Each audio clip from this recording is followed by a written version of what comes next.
Thousands of people have been evacuated from the Greek islands of Rhodes and Corfu as Prime Minister Kyriakos Mitsotakis declared that the Mediterranean nation was at war with wildfires raging across the country.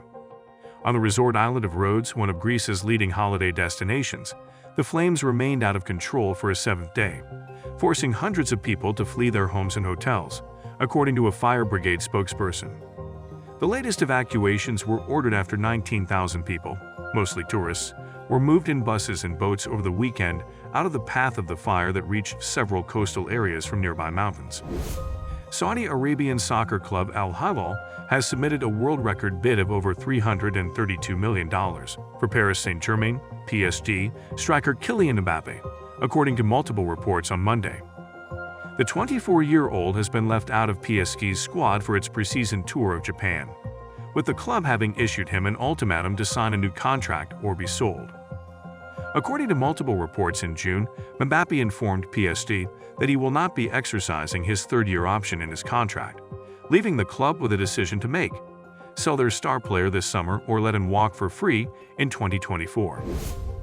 Iraq and some other Muslim-majority countries have strongly condemned the burning of a Koran on Monday by a group called Danish Patriots outside the Iraqi embassy in Copenhagen.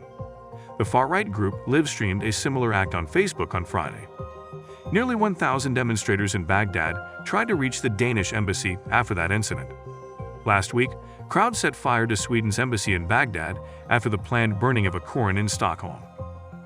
Iraq's foreign ministry said such acts allowed the virus of extremism and hate to pose a real threat to the peaceful coexistence of societies.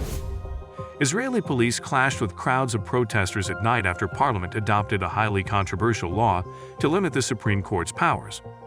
The measure, part of a big reform package, will prevent the court from overruling government actions it considers unreasonable. Police in Jerusalem and Tel Aviv used water cannon to disperse protesters blocking highways. Critics say the hard-right government's reforms threaten Israeli democracy. After months of mass street protests over the judicial reform, Monday's Knesset Parliament vote was an important victory for Prime Minister Benjamin Netanyahu. But the battle is not over. It may go on for months. North Korea fired 2 ballistic missiles into the sea off its east coast late on Monday, South Korea's military said, hours after a U.S. nuclear-powered submarine arrived at a naval base in the south.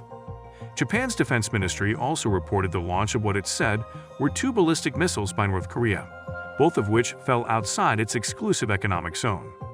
The launches come amid heightened tensions on the Korean peninsula as South Korea and the United States take steps to increase their military readiness against North Korea's weapons program with the deployment of U.S. strategic military assets. According to the Ukrainian military, they have achieved modest gains against Russian forces in certain areas of southern Ukraine and south of Bakhmut, in the eastern part of the country.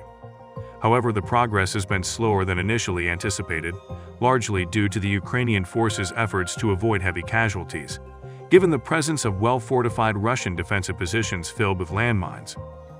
Andriy Kovalyev, spokesperson for the Armed Forces General Staff, reported that Ukrainian troops have advanced in the direction of the southeastern village of Staromayorsk, which is close to settlements recaptured by Ukraine in the Donetsk region last month.